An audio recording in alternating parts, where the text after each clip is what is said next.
welcome to Outside the Box, show of shows these days. I'm your host, Kate of Gaia.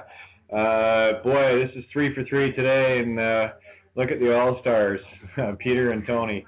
Hopefully, I sent an email to Patrice. Hopefully, she will call tonight. I'm just waiting to find that out because I want her story shared. Victory after victory after victory. We finally have these guys cold where we want them. We always knew we would, and we always knew it had to be simple. And what saith you, Peter and Tony? Welcome. It's round 3. I guess we're looking for a knockout.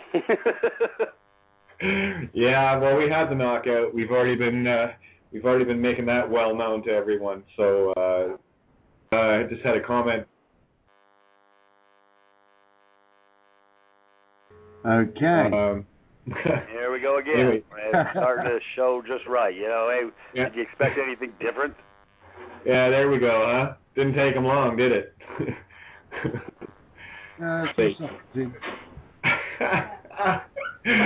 This is so normal. You guys, okay, let's try that again. Can you hear me? I can hear you. There we go. Tony? Yep. You know the routine, Tony. You hear me cutting out, just jump all over, okay? Okie dokie. All right, love you guys. Yeah, we're going 3 for 3 today. We did this morning with awakeradio.co.uk, Peter and myself. Then we joined Tony 4 hours ago for a 2-hour shot at TheseChangingTimesRadio.ning. That's times with a Z or a Z, depending on which part of the world you're from. And here we are on freedomreigns.us. That's the home page with Outside the Box. So, yeah, Pete, we're going to knock this one right out of the park because the knockout punch is here. Yep. So where do you want to start? I mean, hey, we've been over the grid today. Pumped, ready to rock and roll here. Yep. Oh, hell. Well, for starters, I posted it on your site so you can share everybody how to get to let me see. Let me pull it up. Of course, my computer's sticking and, you know, all the fun stuff. Let me see if I can get it to work. 1 second. Let me go over to where we're at.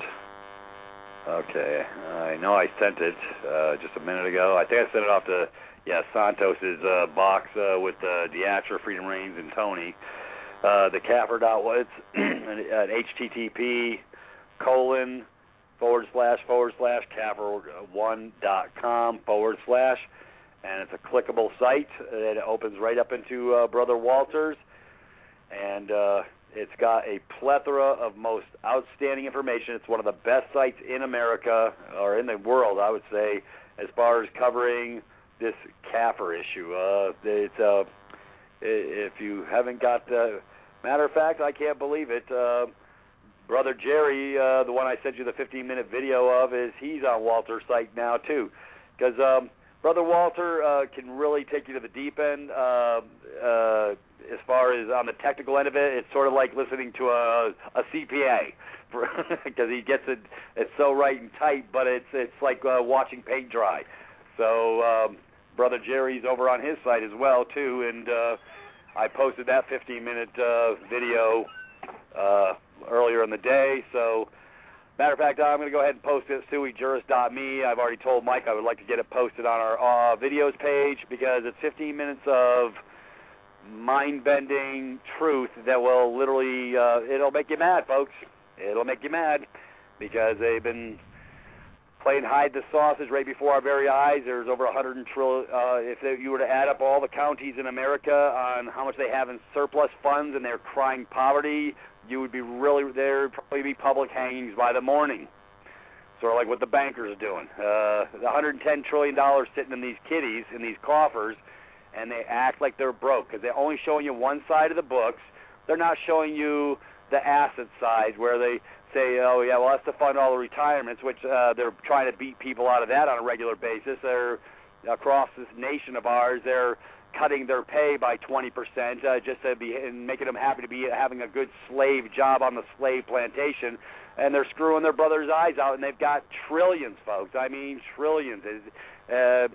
So here we say one thing, but we do another, and we plead poverty.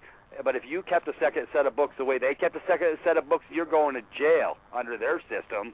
But they do it, and it's legal. They've been doing it since 1946, folks. They've been posting it every year since 1946. And if you have an inkling to find out what the CAFR numbers are for yours, for your county, you can just go to your website and pull up your own county. And they're not hiding them. They're right there. They just don't explain to you where all the sausage is hiding. And I think I explained earlier in reference to the CAFRs that they have private auditors coming from outside, and they're only telling those auditors, those private auditors, and they're not showing them all the stuff. They're just showing them what numbers they want them to see. So, folks, the chicanery goes far, wide, and deep. It is another proverbial rabbit hole. But, the upside is when you know, you know. And now when the masses know on a huge scale, we're not buying the song and dance no more. Matter of fact, for all those folks paying property taxes, they don't even need your money for the property tax. They got more money than God. All these systems are self-sufficient, self-funded, fully funded. Their retirements are fully funded. And they'll cry poverty, and you're buying the song and dance. Now, there should be front lawn town hall meetings in every county in America on the shake-shifter crap they've been pulling on their brothers and sisters under the guise of that they're broke. So here's another kielbasa sandwich they got us eating. Some more intercourse we're getting from the Commerce Department. Pete, that's what I love about you, man. You just tell us exactly as it is. This is not a children's show because, well, it can be. It depends on what level of awareness you're at, and some people need to be talked to. I don't care. I know some really, middle-aged, older adults that need to be talked to like children because that's the way the system has conditioned them. And it takes a while to break that program, but we're getting awakening in a grand order. We're watching it firsthand every day. Beautiful. Yeah, well, feel free to post Walter's CAFR site at your site because they, if you want to find out where all the sausage is hiding, hey, I'm a Yankee. Hey, forget about it. We like Italian sausage. They got enough to feed us every day of the week for the next 100 years of our lives. They got plenty of funds, folks. They just play and hide the sausage. So it's, we covered bonds. We covered the birth certificate securitization scam. We've covered multiple of topics. And after this week, I probably won't be doing many topics on this because I'm fixing to bring the paradigm shift over to the divine province for those who are ready. So if I will give them the meat and potatoes. I will bring them a heaping plate of filet mignon. Hello. So you don't have. Hello. Yep. Okay, I just I just got a call come in. I just want to make sure if it's Patrice. And area code 4. Is that you, Patrice? Yes, it's me. Yeah, there we go. I just want to make sure you're there. Your mic. I'm leaving your mic hot. We're going to let Peter finish, then he can bring you into the call because, Peter, you need to hear this story. And Tony, the world needs to hear this story. And remember, hey, Patrice, I sent you a couple Xanax so you could slow down for me and a Quaalude. So, hey, I'm a Yankee. I talk fast, but you got me beat 3 times to Sunday, and I listen fast, too, and you're killing me. I love you, sweetheart, but you're killing me over here. what I'm going to ask you, Patrice, and I got to tell, I know exactly why, because the excitement of what's been going on, it would make me talk 4 times faster. But what I'm going to just be mindful that you have people that need to hear your story concisely because this is such a beautiful story. And I want you to talk about the cloud at the very end and the cop and everything else. So, Peter, I'm going to bring Patrice in and I'm going to say, hey, Patrice, take your time, take a breath. It's all good. Hey, hey, I was in the Navy. Hey, I had to learn to slow down a little myself. I mean, you were in the Air Force or whatever. And you were a captain in the Air Force? Yes. Go figure. An Admiralty configuration again. All these captains. Well, that's all right. We're bringing the ship on shore, sweetheart. We're all going to be seagoing instead of swabbies. We're going to be landlubbers. It's beautiful. I love the analogies. But I want to hear your story, and you can take your time. Sweetheart, we got 2 hours, and you don't have to get it in 5 minutes. I promise you, we will listen. Hey, I'm just as bad. I get excited. I forget to take my Quaalude in the morning, and here it goes. Pete goes on a tear, and he forgot his medication again today. And you know what, Peter? You've nailed it. And I got to tell you, Patrice, I don't care if you take up the last hour and 45 minutes of this show, hon, to get this story across. Take your time, and I want people to hear what victory is all about. And we have others that came in today that we need people to hear about, because until people see, ego needs to see proof. Truth needs no proof. It needs no defense. But what people do need to... They shut me down. Fly off. Okay, I'm here. Take her away. Anyways, I really don't want to belabor the hell out of Kaffir. It's self-evident if they just go to the site and they can start trolling in it. I don't want to waste my breath. I want to get to some meat and potatoes and to some truth tonight. So I'm really not wanting to digress a whole bunch. But let me share with you, Patrice. Brother Michael had to go to the ecclesiastical court system, and he put the baby to bed in short order. It was beautiful. No issues. He knew who he was. He stayed in his capacity, knowing who he was as a man, not a fiction. They knew he knew. He showed him his birth certificate bond, and the case is no longer the case. The case is done. It's beautiful, and just wanted to share a little success story with you. But I want you to get on your soapbox, and I want you to take your time. Because if you don't, I'm coming up to wherever you're at, and I'm going to put a Quaalude in your water, and we're going to get you on my page. All right, I love you enough you can take your time. You have the floor, and I'm going to sit back and relax because I've been on this damn phone all damn day. This is my third show, and I'm wore out. You have your orders, Patrice. You have your orders. Hey, Rear Admiral Goslin has just commissioned you to move forward into the bow, and it's all good, and take your time. We want to get the memo tonight. We want to get the memo, so just take your time. Hey, Patrice. This is a good story. Yeah, go. But you're the one who instigated it, actually, Peter, because, I listen, I take it in, and I go, note to self, next time I'm in this situation, this is what I'm going to do.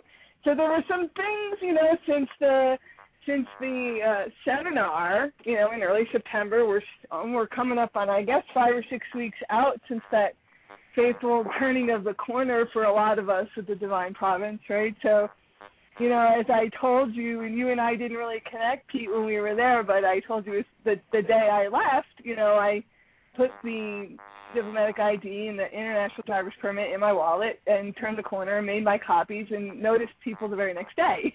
So, I left the hotel with printouts in my backpack and started mailing. So me and the post office are familiar, friends. And you had talked about, and then in the ensuing weeks, it's this whole learning, okay, so now I have it. I have these tools. I know how I need to learn how to operate the tools. It's the unfolding education and getting comfortable and, some measure of mastery. So people feel, and I know this because some people have emailed me that I exchanged contact information from the seminar, felt nervous. They have the tools in their hands, but they've been hesitant to use them. And I've been a little bit more bold, as you guys know. Well, and let me interject something just for a second. See, we're going to have some dialogue. We're going to have some dialogue tonight. This is where we're going with this. This is good stuff. Everybody operates from a different paradigm. What's in between their ears, just because they came over doesn't mean they're psychologically to the other side of the fence. So it's going to take people a few minutes, and that's right. fine. And I understand we actually have a term for that in the office record. It's called cognitive readiness. Not everybody, we can equip them, we can organize, train, and equip the troops, but if they don't have the cognitive readiness to execute, we don't deploy them. Right. So you're talking about cognitive readiness, the mental. So that has to be there. Even though we can organize, train, and equip you, we can give the tools like JT talked about them. We can have a lot of educational seminars. You and Kate and Tony have been doing a great job the last month really ramping up the educational training briefings. This is what we need to do to get ready. So that's been awesome. I know for me, because I've been listening, and some of the things, Peter, that you've talked about are the ones that have been presenting themselves to me out there. To test those waters and go, oh, really, this thing works. Okay, so, or, oh, really, I need to put the box. Okay, we'll get to the box in a minute, right? I need to do the box. I don't know what the box is, but I'll try it. Hey, us guys have been trying to get back in the. Hey, Patricia, us guys have been trying to get back in the box our entire lives. We get shot out the chute, and we try to get back in the chute the rest of our lives. It's terrible. Right. No, so I get that. You know, James talked about, you know, I can set you free in a few days, but can you hold it? You know, can you hold the freedom? So be a freeholder. You know, figure out how to hold on to your freedom and keep exercising it on a day-to-day basis. And you guys are doing a lot to encourage that and teach that and show the way. And I know it's been good for me. And I want to be a voice of, I guess, inspiration. Sometimes leadership is more about, like Kate said, inspiration as opposed to proof. I don't want to prove to you why you might want to do a thing. I want to inspire you to do that thing. Right. So sometimes inspiration is more important than proof. And I hope to be, you know, I want my examples and my stories to the people who are listening, who are still holding back, to be encouraged, to be inspired, to laugh a little, to feel like it's, you know, it's okay, you know, to have a queasy feeling and do it anyway. You know, when our 5-year-old doesn't want to go to school, we go, I understand you don't want to go to school today. Do it anyway. Right. What it comes down to, misgivings. Well, Patrice, let me interject something. What it comes down to is you've been living on the public side your entire life. You're not going to get it in 5 minutes to come into the private. Right. So this is a transition. It's a psychological transition. And you're throwing off the old you, that dead entity. So you're dying to your old self, literally. I feel like a dadgum death counselor here. My brother Greg made that analogy. He goes, and he calls me, Peter, you're a doctor. You've got to fix them because they're dying to their old self, and you've got to let them go through the process, like the 5 stages of death, and let them throw that yoke off. Right. Everyone has their own timeline for grieving, and it is a grieving process, and it is an ambiguous loss. Because it's not as clear or defined as death. Huh? Yes? Patrice, I'm going to do a show one night, and I'm going to talk to everybody about exactly what transition really is. Okay? I've lived it in a very, very real, ethereal, and physical way. So you guys are nailing it, and it is about a transition of shedding the old. And really, you are shedding it and putting it into a pine box and burying it to move into your new role. So you guys are and there are a lot of emotional responses or physical responses that your mind, your body, your soul will do to you that are unfamiliar, uncomfortable, and all those other things. And again, it comes back to fear and trust. You must not fear them. Your body and your mind and your soul knows darn well where it's leading you to go. You need to listen and be okay with that, even though it's uncomfortable. Right? And so that's okay. That's that queasy stuff we talked about 2 weeks ago, Kate. Remember when I first came on and I said that funny feeling in your stomach? That's okay. That I want to vomit. I'm standing in front of this counter and these people are looking at me and I feel like vomiting. I'm just going to stand there with it and look at them. Yeah, exactly. Which is what I did yesterday. Okay, a number of times. And hey, Patrice. Okay, I need you to start your story, hon, because so let's get on with the story. So Peter, you talked about when we first left and we had our IDs and we were trying to notice people and you were making a list. I'm like, I already been sending out notices and I had the welcome to, the welcome thing from the police and I started having this shifting of experiences, right? We talked about that. So now I ramp it up and I heard you talk about a week ago or so about the money orders. You try to go to the money order, you try to go to a bank. Someone else talked about going to a bank and trying to cash something. You said she was looking through the books. And then this issue of, by the way, I was going to send out these additional notices, and Kate had sent this the thing about notarizing and staying in honor and going through the fort, trying to exhaust the administrative steps prior to getting injunctive relief, from some of the things that continue to bind us up. And I was a little bit jacked up last week about something that continues to bind me that I'm a little hot under the collar about. So I was still following through on that. I had prepared a bunch of documents to do the next notice, third notice, whatever. Well, I had traveled over the weekend, 2 states away, and I was in Colorado, quirky little state. And I said to my friend who I was staying with, I said, oh, by the way, are you a notary? She said, no. I said, can you help me find when I have a bunch of things I want to notarize and then send off in the mail? She's like, fine, we can go to my bank or something like that, right? So whatever. And I was like, well, typically my experience has been that when I'm traveling around, if you don't bank at a bank, they don't want to talk to you. Then, you have to be one of their people, and then they'll give you the time of day. I've had that experience. No one will notarize anything unless I'm a member of the bank, and I don't bank anywhere. So she said, that's okay, I'll bring you to mine. So we did this. Now, meanwhile, we had just gone, when I went to see her, of course, I got followed by the, Wyoming police all the way down to the Colorado border, between South Dakota and Colorado. Then, the phones didn't work, so that was, okay, we're used to that they do that to us all the time. And then when I was at her house, for a day or two, and then we went visiting and started, sharing some of the Divine Providence stuff and Peter, your wonderful site, Sui Juris, at me, and things that have been happening and stuff, to people who are, we believe are ready. So the cognitive readiness piece, you try to tap the people who are ready and get them going, right? So light a fire, do a little inspiration. And then she said, oh, it's getting late, we need to go. So I had my papers, we went to the bank, and she said to the guy in the bank, I have a visitor from out of town who needs some things notarized. Can you help her? Oh, sure, no problem. And this is where the fun begins, because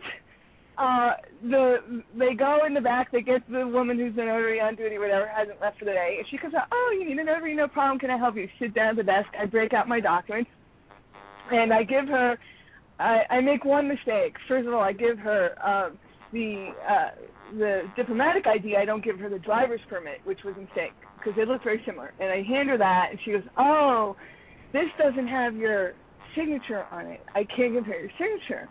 And I said, well, and she goes, in this, I'm not, so she looks in a book. She did what you were describing, Peter. Looks in a book, she's in the bank, goes to another book, looks in the book. She's trying to find, the DP on the roster of whatever books she has, right? Can't find it. I don't know this ID. And I'm like, it's okay.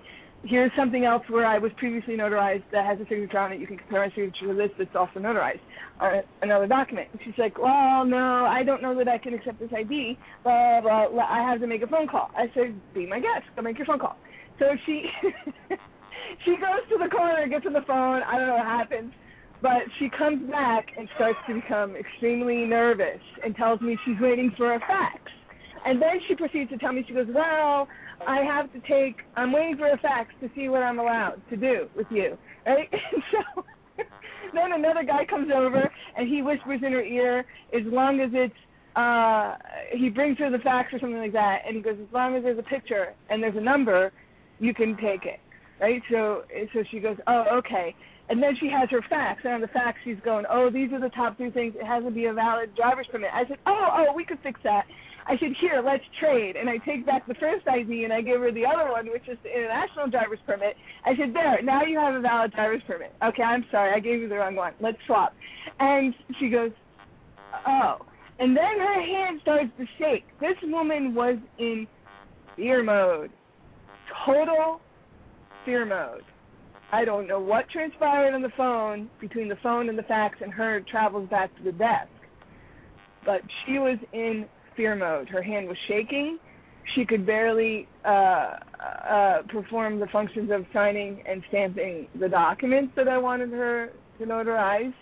And she started mumbling. I could have my notary taken. I guess I'm just not worldly. I've never seen an ID like this before. I don't know this driver's permit, but I guess it's fine. And I said, well, do you want to see certificate of identity? Because I have 2 witnesses assigned who I am, and this is a picture of me, and I have another. No, I believe that it's you, and this is who you are. Her wording was very interesting. She goes, but I just, and then she just was like mumbling. Oh, this woman was in so much fear. I could feel the fear. It was palpable to me. I'm like, oh my God, I didn't do anything to intimidate her. But something changed between when she first started to help me. She went to the phone and came back and started to, she was apologetic. I'm very sorry. I didn't mean to obstruct. I'm not trying to give you a hard time or anything. Let's just get the documents done. She starts getting like that, like, oh my God, what happened to this woman? And then she says, then she gets her little signature book out, right? So she gets the signature book out. There's a whole book of signatures where you have to sign in their little book that she notarized something for you, who you are, where you live, or that. So you said, she puts the name, then she goes in, what is your address? So I go to give her a P.O. box, because those of you who know my situation know I do not have a current physical permanent address where I sleep in the same consistent place every night right now. So I don't have a physical address. So I give her a P.O. box. Oh, no, I need a physical address. Right? So I call my friend over who's waiting in the waiting area, and I said to her, Jan, hey, look, what is my physical address today? Because I was staying with her, right? She's like, so as of the day of that signing, that was my physical address. So she gives her address, and the woman just writes it. She's like so eager to get me out of there. Now, meanwhile, that was the first night. So the next morning, I make to leave, and I'm going to travel back through Colorado, Wyoming, and get back to South Dakota. So I'm like, oh, gee, I really need to mail these things. I'll mail them in the morning. So I get to like a town, fairly populated town in Wyoming. I cross the border. And I go and I get coffee and I go, oh, darn it, I forgot to print off one more thing I wanted to include. So I go and I print it up at Office Max and I go, where do you have a notary? They're like, is there UPS? So I go to her, that notary, no problem. She takes the ID, signs it, boom, not a problem, right? Boom, notarizes it. I go, where's the post office? And as it is, I have a money order, Peter. You're going to love this, right? 2 weeks ago, I cashed a money order using the VP form of status, notifying them who you are. And she wrote it, I signed it, I got the cash, it was not a problem, a few $100s. So I said, well, this worked before, I shouldn't have any problem. I made one change, though.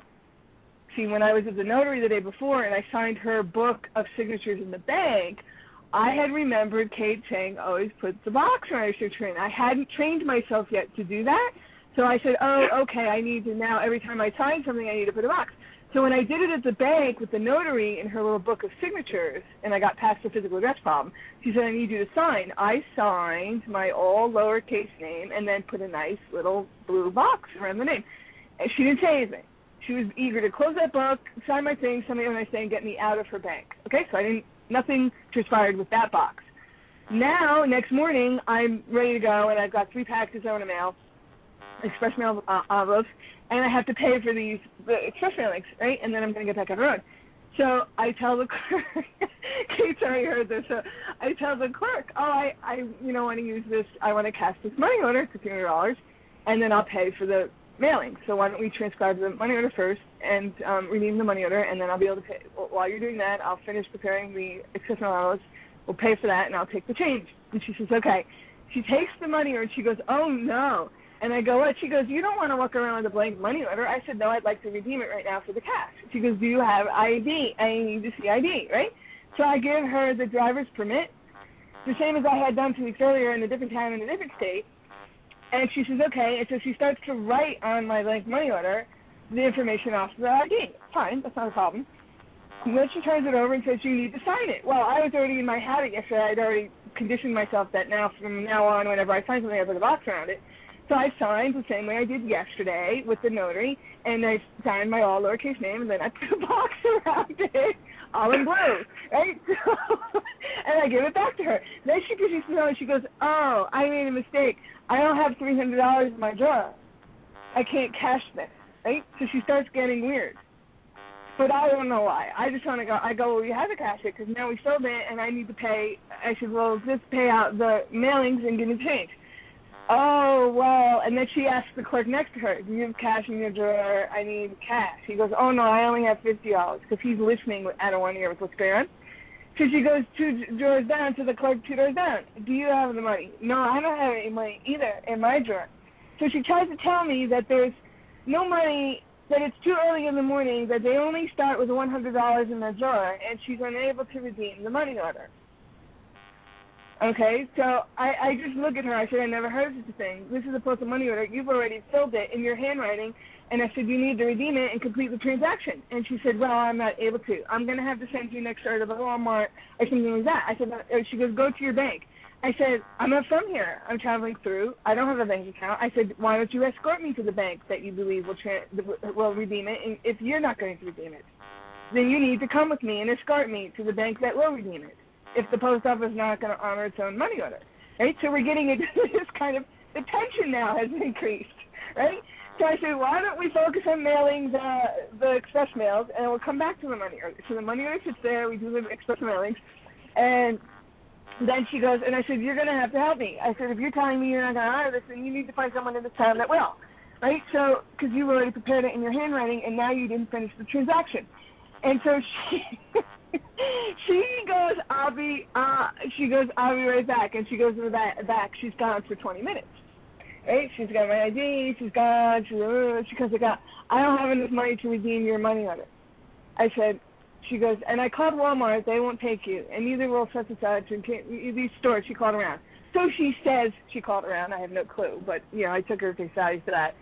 And I said, well, then you need to get the supervisor. I said, because I'm not leaving until I get this money. I said, because I'm not going to wander around with I already filled that money order that you need to redeem now. And I came in here with a blank one that could have been redeemed by anybody in any name at any time in any place. And now you have filled it and bound it to be redeemed here at this counter. I said, it was ready for me anywhere. Now it's not anymore. So you need to complete the transaction. Right? So she goes, she goes, all right. Now I'm already at her counter for half an hour at this point. It's going on 40 minutes. She goes in the back again for another 15 minutes. Okay, so then we're pushing an hour. I'm saying to get the line to this post office is out the door. Okay, so she comes back. Okay, then the supervisor comes and she's going to play, good cop, bad cop with me. She's going to be sweet and go, hi, I'm so and so, and I understand you have a money order. I go, yes. Then I need you to cash it. And she goes, well, it's not the clerk's fault, because she's only has so much money that they're given in their drawer at the start of the morning, and she hasn't had enough sales yet to accumulate enough cash to redeem her money order. I said, it's not the start of the morning. It's 11 o'clock now. I've been at the post office for an hour. And right? I said, you're going to tell me nowhere in all this building that we can't scrape up $300 in any of the drawers or any of the tills to redeem this money order? I've never heard such a thing. You're kidding me, right? And she said, well... The plot thickens. Keep going. I'm loving this. Right. I said, you're kidding me, right? And so she goes, well, it's not the clerk's fault. I said, I have zero anger or upset with the clerk. I'm not faulting her for anything. The transaction is half complete, and you have an obligation to complete it. She just looked at me. Very good. She stared at me, the supervisor. And she said, well, we'll be back, right? So she disappears again for the third time in the back for 15 minutes. And then she comes out. She goes, you're going to have to go to another location or another post office or somewhere else to try to redeem it. I said, no, I'm going to stand right here at this counter at this location with your handwriting and your obligation to redeem that money order. You are obligated to redeem it, and I will stand right here until you do. Cool. Right? That's called standing fast in the... we call that standing faster than the breach. Hey, I got to tell you. Yes, exactly. Hey, Patrice, I got to tell you. This is a compliment of compliments coming from Kay Gaia. I have never met my match in Bitch Fest in all my life until I met you. Just keep it running. I wasn't being bitchy to her. No, I was just being adamant, right? No. So I said, well, you're leaving me stranded. I'm traveling and you need to fulfill this. I said, that wasn't the deal. When I came to the counter, she said she was going to cash it, and then she changed her mind. I said, you guys are trying to convince me you don't have enough money between 3 drawers or whatever's back in those cash bags back there. Somewhere I know in this building, there's $300 worth to be raised. So I said, it's not a lot of money. And so I said, so somehow we need to find a solution. And so the whole time she's talking to me, the clerk is hanging her head because she knows this supervisor lying to me. She goes, well, it's not the clerk's fault. I said, I have not 1 ounce of anger towards the clerk. I'm not upset with her. I just want the transaction completed. Right? So me and the supervisor locked eyes, and if those of you who know me in person know as an ASD person, I don't always hold eye contact. I have to really be intense about doing it. And I locked eyes with her, and the clerk was holding her head down. And she said, okay, well, and then she goes, just wait here. And they disappeared to get into that. Within 5 minutes, that clerk was back with a wad of cash in her hand, a whole pile of 20s, and a white envelope. And then she starts counting out the $300, right? And she asks the clerk next to her, do you have the $50? Do you have $50? Do you need $50? And he gives her the 220s or something like that, right? Then she goes, oh, I have to verify the money order, right? And so she goes behind the counter to a machine, and she's trying to put the money order in the machine. She goes, I have to verify it, right? And she looks at the other clerk who's giving her eyes, and she goes, is this what happens to the machine, right? And I didn't know what she was doing, but so then she has a little white envelope, and she's marking down names on the envelope. So I happened to notice it, and I go, so what'd you do, go in the back and pass the hat or something? I was joking. And she looked at me. Now she's locking eyes with me. Supervisor's gone, and it's just me and the clerk again. And in a very soft voice, I said, what'd you do, go pass the hat? And she goes, something like that. Damn. Wow. Yeah, right. Yeah, you know why? Because you pinned them down on a dead instrument. They weren't going to be able to hypothecate it, and that was the whole reason why they wanted to block you. Hey, Patrice. Oh yeah, but the whole time I was there, I had I got to tell you, hon, we've already had 4 hours of bragging about you all day today. So Pete's got the lowdown on exactly what happened. So I'm going to get a beautiful thing. So carry on. All right. So she looks at me. We lock into eye contact. Meanwhile, because I was there so long and I had to go out to my car, back into my car, the line. She didn't handle one person in her line for well over an hour. Okay. So that means the entire time my car is tagged, I'm being tagged, and I was ready to go and get my business out of the car because I carried copies of the Title 18 with me and everything like that. I was getting very close to because I was trying to think through. I'm like, okay, if they're really gonna pull stuff with me, because when she came back that final time and had the money in her hand, my next move was, okay, I need to talk to the postmaster, and we're going to have a USC Title 18 conversation. I was where I was headed, and they must have known it, because I didn't say it, but in my own head I was prepared for it, and she came back out with the cash. So I said, okay, case closed now. And then she said, okay, here's your money, and she had a little envelope, and she was putting names on the envelope. And then she tried to run Right, because they all got some bucks coming back because they're not going to be able to hypothecate the interest of the instrument. Yeah, she was writing down God, $40, so I don't know where she got it. I said, that's what made me joke with her because I said, it looks like you went in the back and passed the hat. You know. and so I was joking with her, but then I could see she was really not happy, so And she looked at me and locked eyes on me because the supervisor's gone. In a very small voice, she goes, well, you have a nice day and safe travels, right?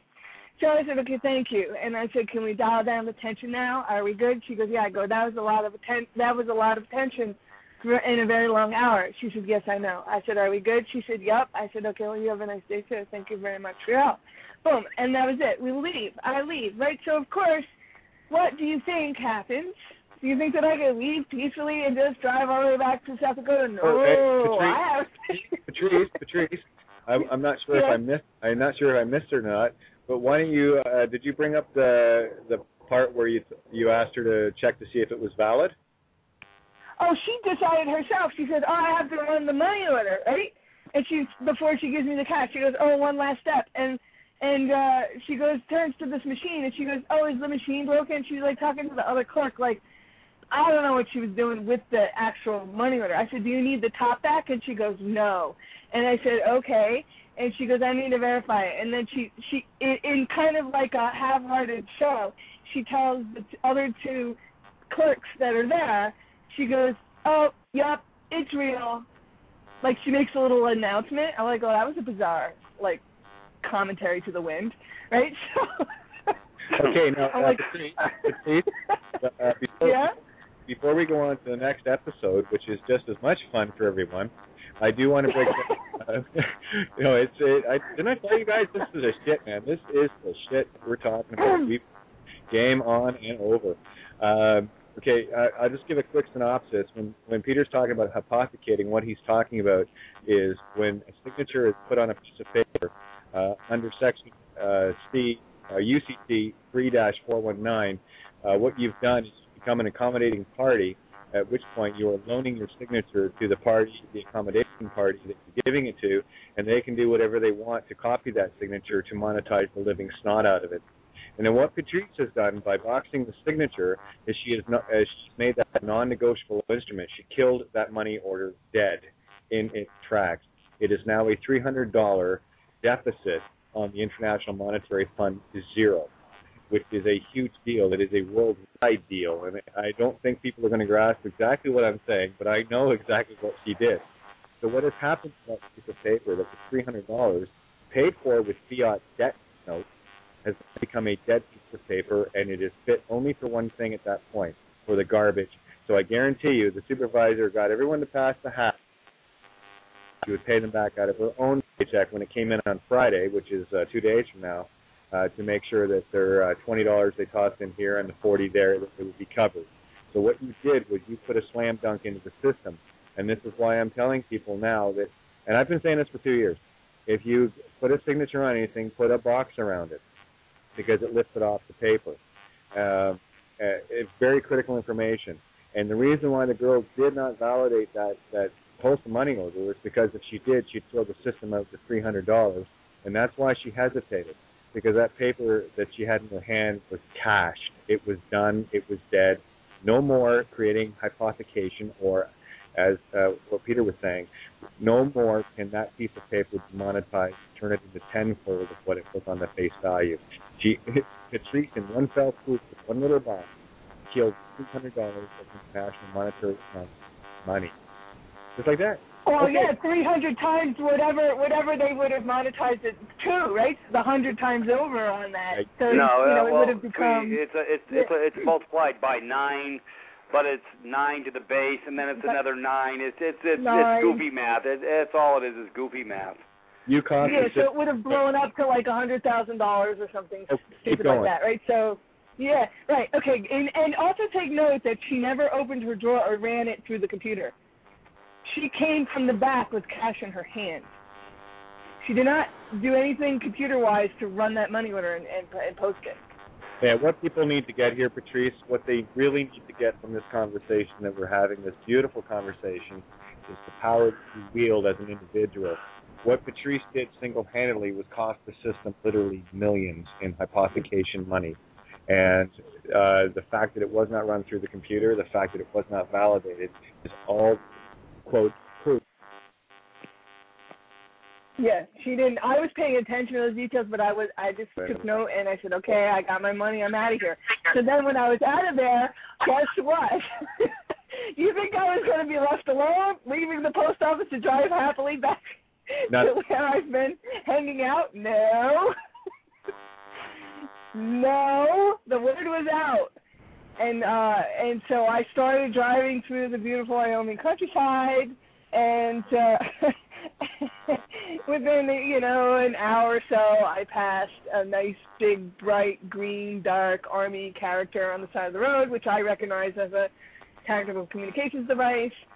And less than 30 minutes after passing said device, I had a nice conversation with a Wyoming State Trooper who decided that I should be pulled over and talked to about my safety driving.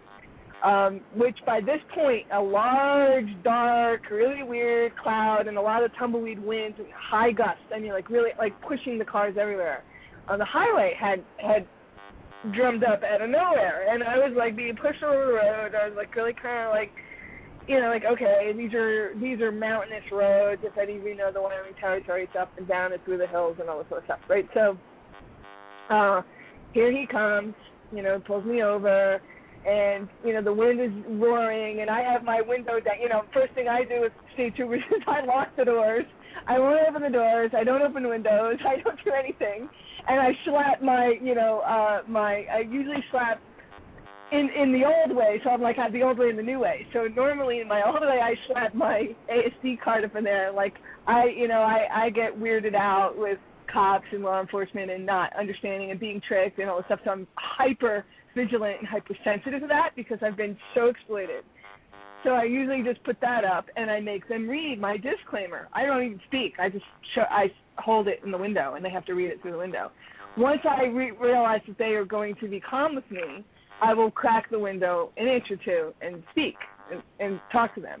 They're like, okay, can you roll down the window more because I need to talk to you? And I'm like, no, because I don't want to roll the window more because I do not consent to you reaching into my car, touching me, restraining me, or doing anything of that sort. He goes, I'm not going to touch you or restrain you. I said, good, so we've covered that. We've covered that base. Very good, Captain. Hey, Captain, yeah, that's how you got to tell them what time it is. And, hey, yeah, well, yeah, you're right. You're not, you know. It's all good. Right, so then he says, right, can you roll the window down more? I said, I can, but I'm not going to. He said, but I can't hear you, and you and I need to communicate. I said, well, then I don't like you in the middle of the highway, and I don't want to be responsible for that, so please go on the other side and talk to me through the window that's over there by the passenger's window. So that you're not, and I'll roll that one down, and I don't want you reaching in the car because I'm going to roll it down enough for you to speak, but I'm not going to open it, and I'm not going to unlock the door. I do not consent to anything other than just talking to you through the window. And he said, okay. Then he starts with, is this your car? And I said, it's mine to use. Oh. And he goes, do you have proof of a driver's permit and a registration for this vehicle? And I said, yes, I do. And he goes, okay, may I see your ID? So I reach around back, I get my backpack out, blah, blah, blah, and of course I give the DP international driver's permit, and I give him that. And I said, but you can't take it from me. I will give it to you, but I do not consent to you keeping it.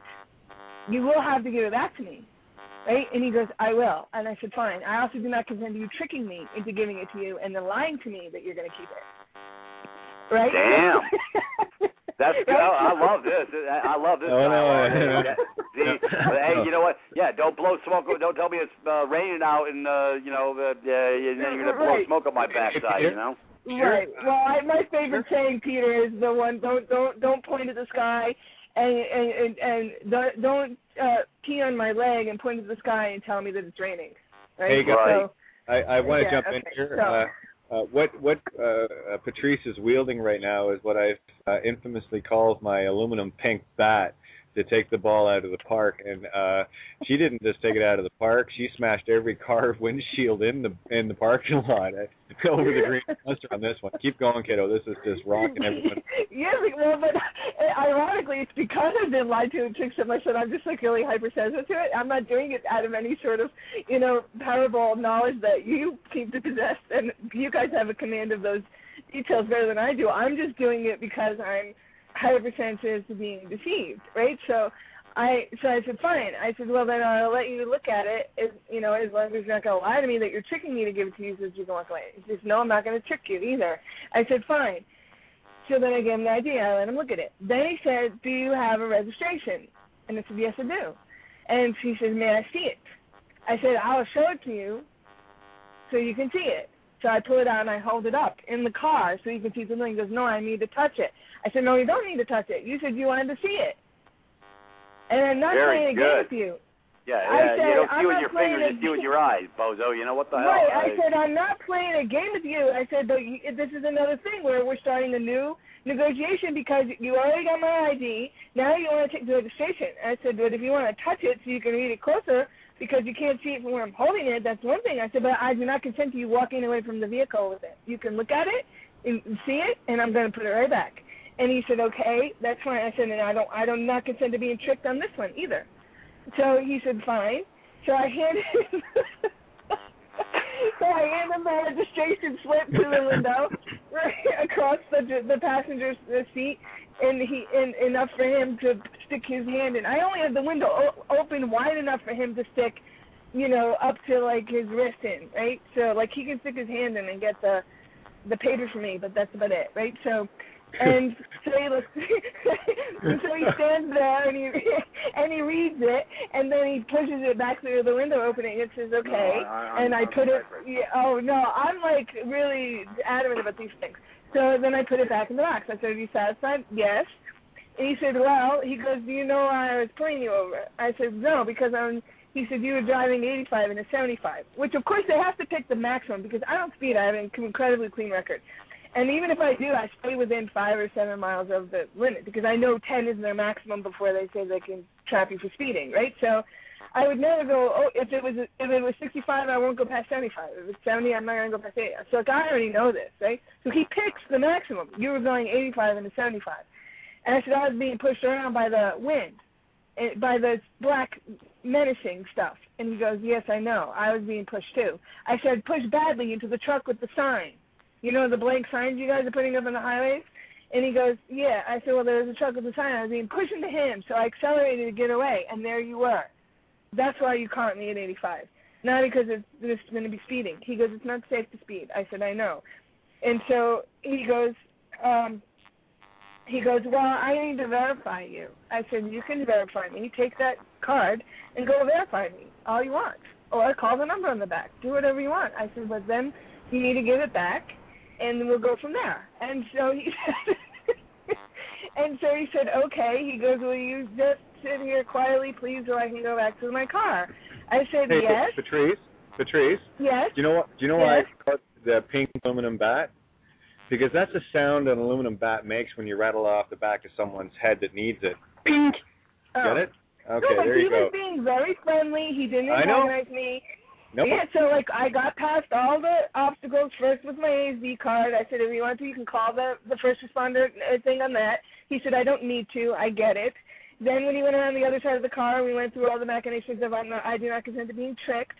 He said, I'm not going to trick you. And I said, okay.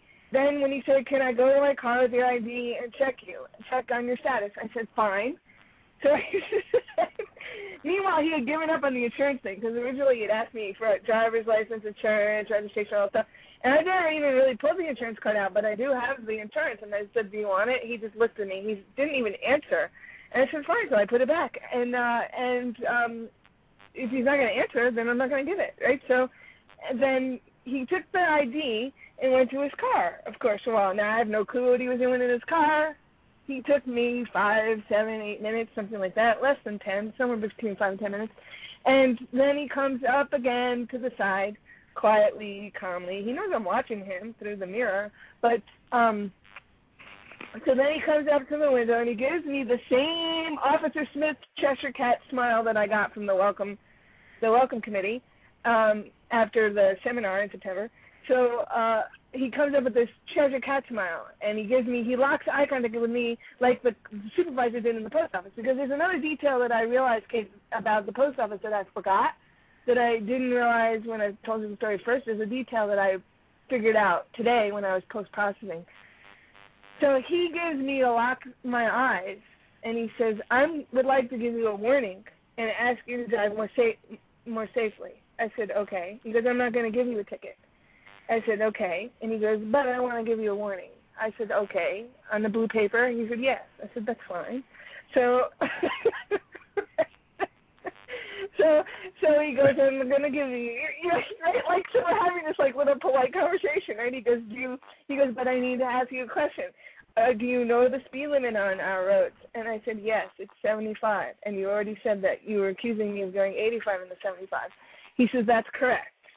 He goes, will you learn the speed limit? And I go, yes. And he goes, okay, then that's my warning to you with this blue paper. And he goes, I hope that you have a very nice day, and I want you to know something. I said, what's that? He goes, I'm here to help you, not to trick you. Well, that's the first I've ever heard. Yep. Because with these bastards, it's always tricks is for kids. You know what I'm saying? They looking to get you to traverse, make you an offer. Hey, Patrice, let me run with this for a second. I'd have told him, nope, I don't want your damn blue ticket either, bro. You need to keep that because that doesn't apply to me. So you know what? You can put it in the circular file, whatever you like to do. But now I'm going to pass on that offer. I said. No, I let him give me the blue ticket. I don't care. It's like, give me a buttercup. Can I give you, a daisy to smell for the day? Fine. When the daisy dies, I throw it away. That's it. The daisy's nice. I love the way you think, love. I love the way you think. And again, look at the color of the paper, blue. Yeah. That's some irony. Ecclesiastical blue. I don't know why it was on blue. I didn't really look at it. I shoved it in my backpack and said thank you. I said thank you for the warning, right? Like he's giving me a gift, right? So I said, okay, thank you so much for the warning. And then he said, I'm here to help you, not to trick you. Do you understand? And I said, yes. And so I said, that's fine. I said, so then I looked at him. We had like locked eyes for a little bit, like I did with the supervisor. I said, well, officer, and he said, yes. I said, thank you for not tricking me. So I thanked him for being honorable, right? So, because I didn't want to be tricked. I'm tired of all these deceitful things that they do, right? So then when I started to leave, the black clouds and all that wind gusting, and I didn't see any more green military equipment or any of that kind of stuff. And then I just made my way all the way back, another 4 hours of driving, and nobody bothered me. So, but they had me pegged since the post office because he wanted to get a hold of their ID and see if it was the same person in that car using that ID, driving this vehicle, and was it really me? That's what they were after. I know that's what they wanted to see. You know they did. I don't know what else to tell you. All I can say, other than the fact that my 3 express mails probably hit their destination today. So I'm sure whatever happened on the other end lit up today. Yeah, so I don't know those repercussions yet. Yeah, absolutely. And this is one of the things that I want to get across to people. They are getting the memo. And I just want to announce on the air that, Patrice and I are now engaged if she can handle dancing with a tranny. It's all good. Oh, my God. Rachel, honestly. Here's the thing. Rachel, I'm like, okay, obviously the Wyoming State Troopers didn't get my memo, so I had to put them on my list, Peter, because I got to send out more Rhode Island State Police memos of who I am, who we all are. I'm going to expand it. Like, here, I'm an example of people from the Divine Province. So if you see an ID like this, or you want to cross people like this, we really don't like to be tricked. Your officer was very nice. Maybe I'll praise him and say, your guy was really great. Can you train everyone else to be like that? I just might send a thank you letter to the Wyoming Rhode Island State Police. That might be my next notice, since, they didn't get the memo, Peter, but I'll give them a thank you memo for playing nice. That's exactly how you go at things with peace and love. We're here to wake them up, and every time... Yeah, so I think I might write that one. Your guy was nice to me. every time you have an interaction like this, you are what I call planting seeds. And in order to have a beautiful orchard, we have to plant seeds, and they have to be planted in peace and truth, love, and honor. Right, because we want to educate them, right? So we're trying to educate them. But it started out with them. He was probably sent to find me after the post office incident, not knowing what it was all about, right? And so I turned him basically, into like, look, there's nothing funny going on. It just has to be an honest transaction. I'm driving on the road. I didn't do anything, so we can have a conversation. You say you're in my window saying you and I need to communicate. So I'm like, that's fine. We can communicate. And then I want to be on my way. Okay?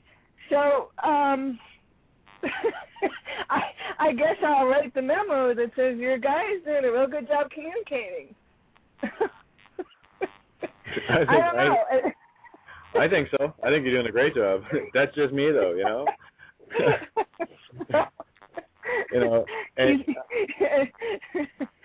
and I say train the rest of your guys, because we don't like tricksters on the road. So please don't do that. And train the rest of your guys. Let him run the training class because he did a good job. Okay? Yeah, go ahead, Peter. Go ahead. It's like Brother Mike, they tried doing a little bit of tricks for kids with him, and they couldn't get him to come play. It was beautiful. He maintained his composure. He maintained his stature. He knew who he was. He stood in his bed, just like you did, Patrice. You stood fast. With me, I'm sort of I try to be harmonious, but you know what? I just got this little wild hair. It's a damn Yankee thing, I think. But I like to have some fun with them. I like to take them to the psychological deep end. It's just the way I'm wired. I'm totally different than everybody else. Me, it's not so much being adversarial. It's taking them to the deep end and saying you're well aware that now that you've stepped out of your car, you're operating your full, unlimited commercial liability. And matter of fact, I need you to go get your daddy. That would be your supervisor, and I need you to have him brought forward so that we can resolve this issue here and now. See, that's the way I like to play because, matter of fact, I'll be looking for some hazard bonds while we're at it. Matter of fact, I need to know the number of your risk management office as well as the underwriter of that bond. See, this is not being argumentative. This is being because I know they're dicks and I'm going to have some fun. See, because I can, because I know shit, and this is where I run. It's just the way I'm wired. So, let me share something with you, and I'm going to prove a point. When you start asking, here we come back to this goofy bond shit. It's about being in harmony. But let me tell you something. Not only are the judges flying without a net, the dadgum cops are flying without nets too. They have no hazard bond. So if they want to stand there, once most people are not aware of, once they get out of their car and come back and traverse into your world, i.e. walk out, they're no longer in their world. They're standing in front of you in their full unlimited commercial liability, and I bet you didn't know that. No, but I guess on some level, I mean, because I just the way that we dealt with one another. He and I don't know how he was sent. He was obviously, sent to find me. There was the post office incident that was the precursor to it, and he didn't really know what they were dealing with. They don't know if I'm CIA. They have to be going down their own paranoid minds, like, who is this chick? She was in the post office. She she had them all lit up over there. Who knows what was in their protocol. Okay. Let's retract back. Yeah, there's a boogeyman with these clowns of the circus behind every rock. They have nefarious intent in their hearts because that's how they operate. So they always think the worst because that's how they're programmed. See, because their mindset is not from a position of honor. They're operating from a position of skullduggery, deception, underhandedness, and bullshit. So if you have no honor in your heart, when I deal with you, we're gonna cut through the wheat and the chaff, and I'm gonna say, get your risk manager number. I need the risk management number of your county, as well as the name of the underwriter of your bond, and then we can have a talk. And you know what? They're going to say, have a nice day, Mr. Peter. We'll catch you later. Because you know why? When you broach the bond shit, they're operating and flying without a net. Now, I know that clown in front of me is now stepped into my world. See, I am operating as Peter Eugene, not as the fiction, not some corporate entity, not some revenue generation schmuck. I'm fixing to bring my world into you brought your world into mine.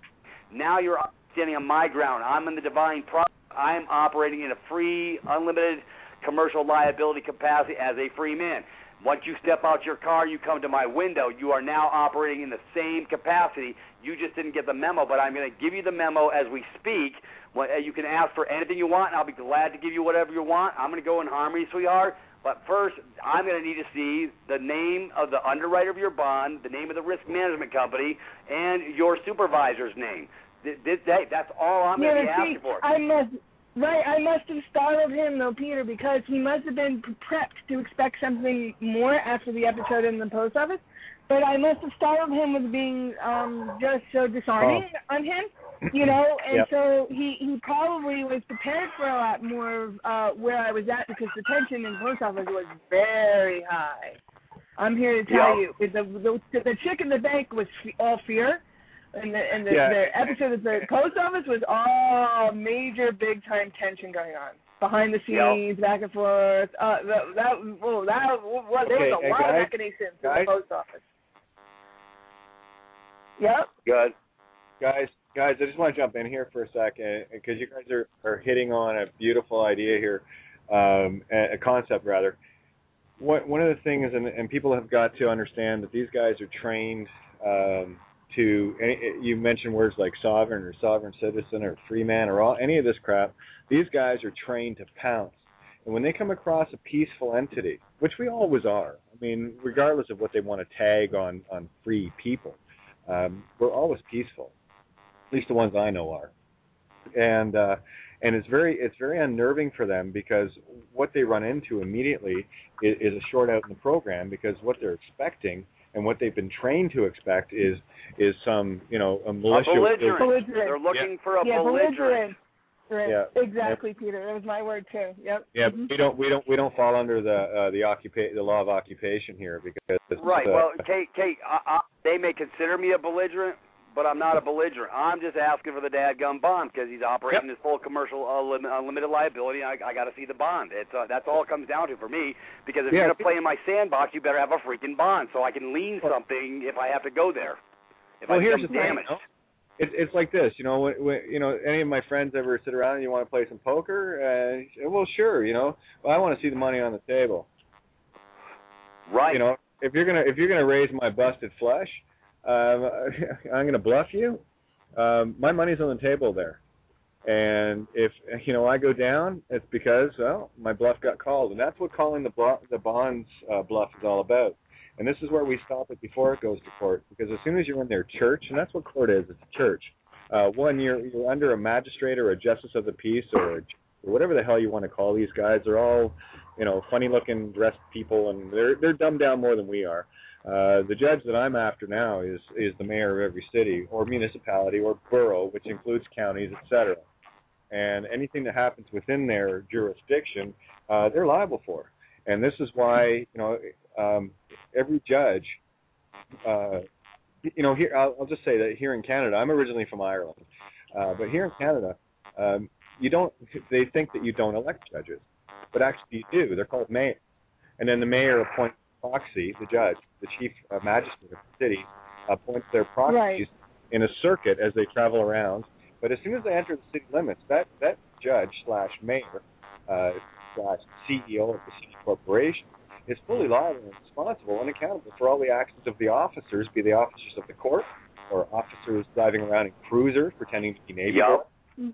Right, it's delegated authority. They delegate their authority through the aid, through them.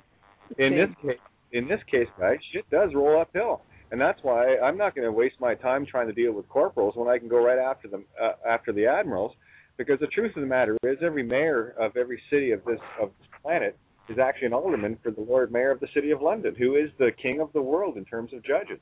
And that's who we're after. So I mean, when you start seeing all the pieces and putting them all together, the trickery's over. They're done. And this is between the shows we've done over the last few days, between the birth certificate bonds, the CAFR accounts, the bonds themselves, the DAs not having their bond in play, their hazard bond on the deal. They are operating naked, folks. They are operating so naked in their full commercial liability, and they don't have a pot to piss in and a window to throw it out of. So they got to suck your energy dry to trying to draft you for performance, doing this shake-shifter sleight of hand, and it's just a card game. You know what? But I'm good at cards. See, I'm going to call your freaking bluff every stinking time because I know how to go to the deep end very quickly because that's who I am. That's my personality. That's my mindset. And I'm gonna cut through the wheat and the chaff. I'm gonna ask you a direct question. See, because the king asks questions. He doesn't answer questions. He asks them. Do you have a bond in play, brother? Are you flying without a net? And I expect a response. And you ain't getting away from me because I'm gonna stay on your ass until I get my answer. Because that's what the king does. See, the king doesn't answer questions. He asks the questions. He doesn't answer. He asks. Do you know why they call them sovereigns, Peter? Why someone that would be deemed a king or a queen is considered sovereign? Because they're independent and they don't answer to nobody. The king asks. It's his will. You operate under your will.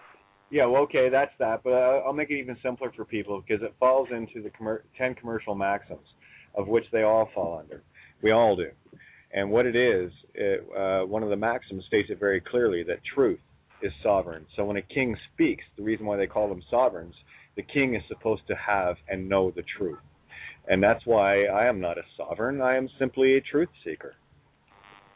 And remember what I said about sovereigns. That's why I said everybody's got to throw this moniker off their back porch like it doesn't exist. Can I finish? You don't ever want to take on the moniker. This is what's binding my brothers and sisters. Well, they don't know. So let me finish up, please. Everybody running around wanting to say they're a sovereign and using that vernacular, they're automatically going to castigate you into a box. And in that box is sovereign citizen, which is an oxymoron, which you don't want to be. Right. Period. So quit using words that are going to bind you up. You are sovereign by your own right to start with. Wickbow versus Hopkins. The king never has to say he's sovereign. Never. Not freaking never. Exactly. So quit using the damn word. Exactly. That's what I'm saying. Quit using a vernacular that's going to bind you up and cause you duress. Right, but we might not be using them, but someone else might call us that, and we have to deflect that as well, Peter, because I didn't use that term, but that opposing counsel in one of my court cases filed a motion saying that I'm a sovereign. You know, she painted all those pictures of me. That's like calling people any other kind of term that you don't call yourself. I'm not using those terms, but someone else is pointing and saying, there she goes. She's that sovereign citizen weirdo lady. She's the one who put the box around. Yeah. Right. Well, I don't use that term. You know, they're going to freak out and say she's driving down the road like that. Okay. Let's cut the wheat to the chaff. That DA, and she's a whore. She's nothing but a paid whore, because she's operating in commerce and she's having intercourse with everybody who will come to her bow. So she's now you could call her literally a whore, and it would actually fit and it would be applicable where sovereign doesn't, because she's acting in a capacity as having commerce, i.e. intercourse, and with trying to have dealings with you without your consent. So that makes her a whore. It doesn't matter what her price is. She's still a stinking whore, and you can prove that vernacular. So if they want to start casting words of dispersion, we can cast those that fit with them, because how much are you getting paid for this case, biatch? You know? Right. Yeah, because they're making money. They're what they're trying to do is draft your bonds. And then they're trying to antagonize us emotionally because they're like, don't call me that. You know, so then she knows that she calls me names and I get provoked, that I can be provoked into a thing, just to back both of you up on that statement, when they decide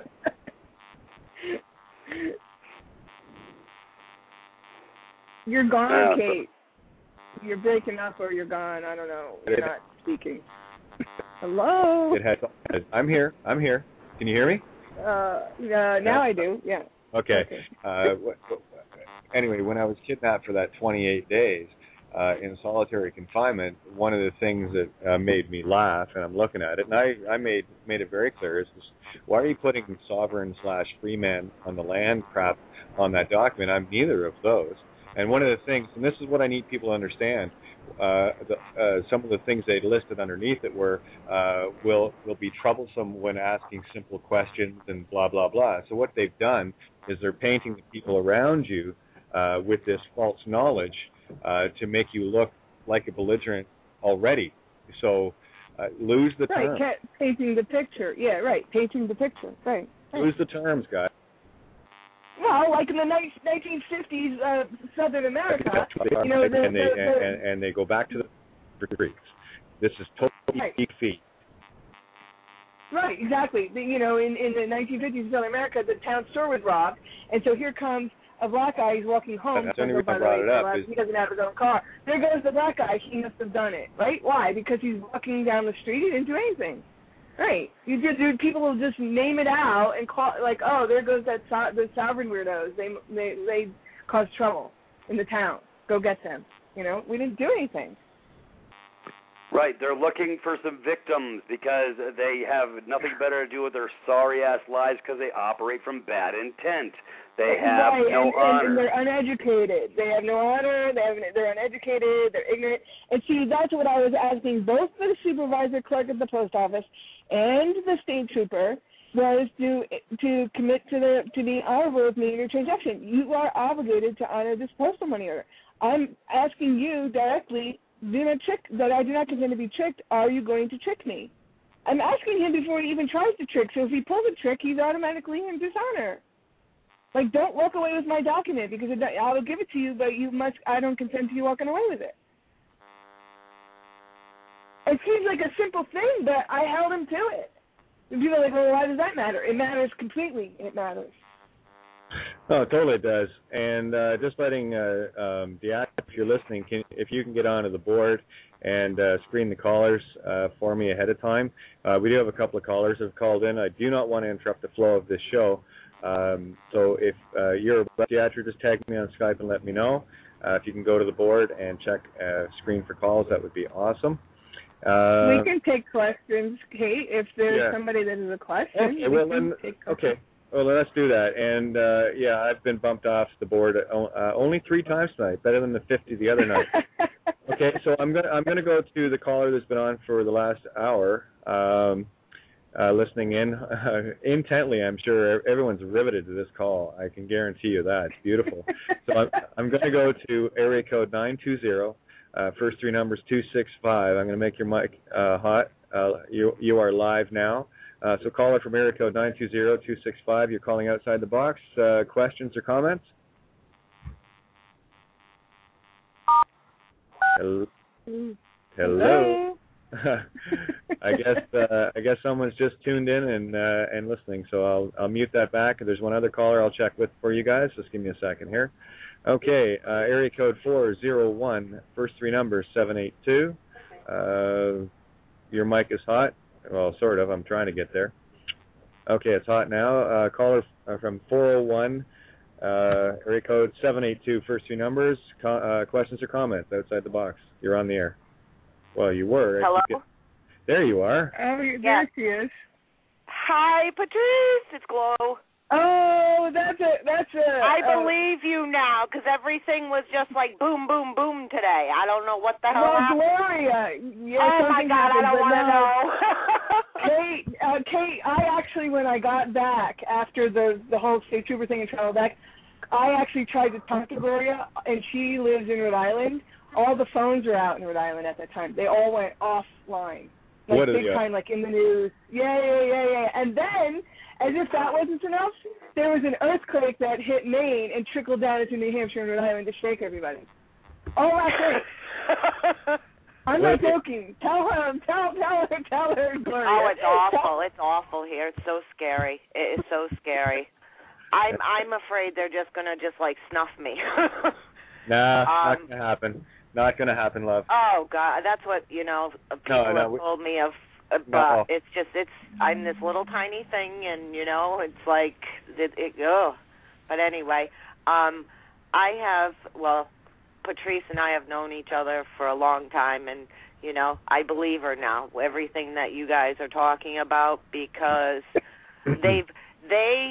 she was at my home, and we are working on a bunch of stuff, and I live right on the street, and there were things that were happening that it's like, and then she tells me, they pull your tail, and you're like a screeching monkey. That's what she was like, and now that I'm like that. But anyway, the police were in on it. I mean, they harassed my daughter. My daughter has PTSD. I have PTSD. My son has PTSD from the court, from my kids having to reunification therapy with their sex offender.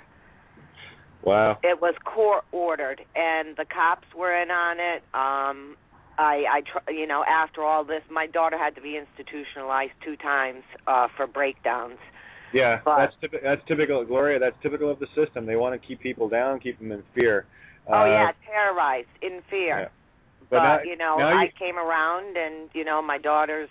She's in a criminal justice program. She's like zooming, and we're all disabled, but we're healing, and we're healed. Not healed, but we'll never be healed. But Patrice is so on target. They just like. I've gone up to the clerk's office in Superior Court. Oh, I don't know what you're talking about. Well, where's my case? It's down in the next town, and it's not supposed to be there. And and they make you go in circles. And finally, I called the administrator. I said, you will never exploit my disability again, ever. There you go.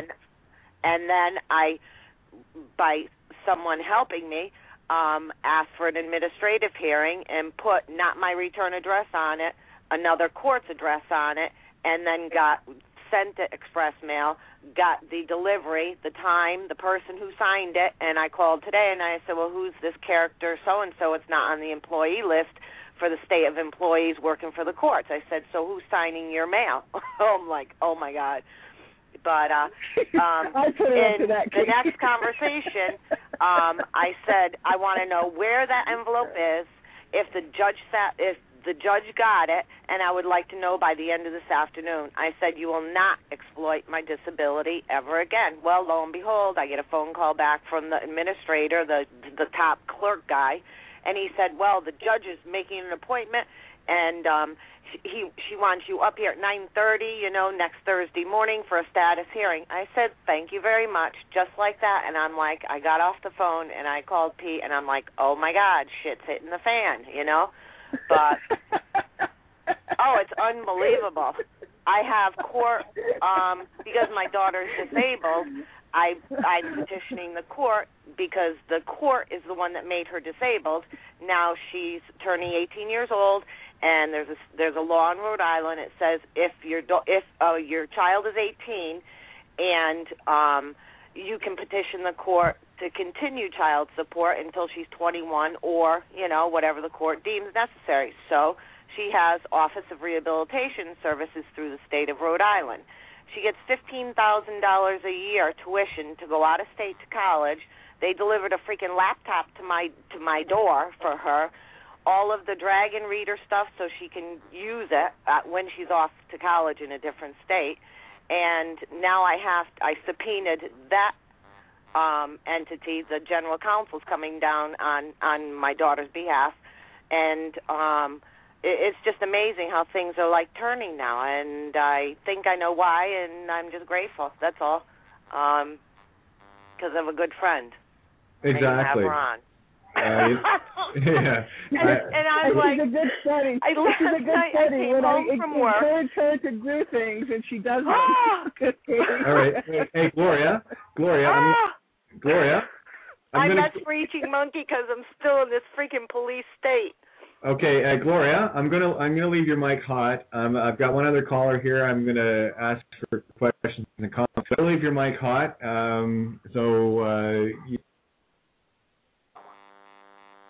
You dropped off here. Oh yeah, normal. Welcome to my world. Okay. Yeah. Repeat what you just said because you blocked out. Okay, Gloria, I'm gonna leave your mic hot. So you can jump in. Just be mindful of others. I just want to make sure that you feel included in this because you're as important as all of us.